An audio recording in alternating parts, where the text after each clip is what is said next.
Hi friends, welcome to my channel. இந்த video நம்ம என்ன பார்க்க போகிறோம்னா, சவுதியில் உங்களுக்கு ஆல்ரெடி தெரியும், 1 இயருக்கு முன்னாடி அனௌன்ஸ் பண்ணியிருந்தாங்க. இப்போ மிஜான் நம்ம ரோட்டில் ஹெவி டிரைவர்ஸ் நம்ம ஒர்க் பண்ணுறோம்னா, நம்ம ட்ராக்கில் ரைட் சைடு மிஜான் இருந்துச்சுன்னா கண்டிப்பாக மிஜான் ரோட்டில் தான் போய் வெளியில் வரணும். நம்ம டைரக்ட் ரோடு எடுத்தோம்னா 5000 ஃபைன். அதை திருப்பி உங்களுக்கு ஞாபகப்படுத்துகிறேன். ஏன்னா நேற்று எங்கள் டிரைவர், எங்கள் கம்பெனியில் ஒர்க் பண்ணுற டிரைவர் 2 டேஸ்க்கு முன்னாடி நைட் ஷிஃப்ட்டு. அதனால் அவங்க என்ன பண்ணிட்டாங்கன்னா, மிஜான் ரோடு போகாமல் ஸ்ட்ரெயிட் ரோடு எடுத்துட்டாங்க. ஸ்ட்ரெயிட் ரோடு எடுத்தோன்னே அவங்களுக்கு 5000 ஃபைன் வந்துருச்சு.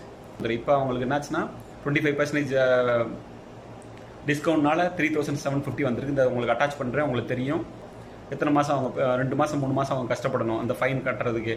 அதனால் ட்ராக்கில் மிஜான் இருந்துச்சுன்னா ரைட் சைடு மிஜான் ஒர்க் ஒர்க் ஆகலையோ, இல்லை மிஜானில் எம்ப்ளாயிஸ் இருக்காங்களோ இல்லையோ, உங்கள் ஒர்க்கு மிஜானில் போயிட்டு வெளியில் வரணும். Okay friends, thank you so much. Please support and subscribe my channel. Thank you.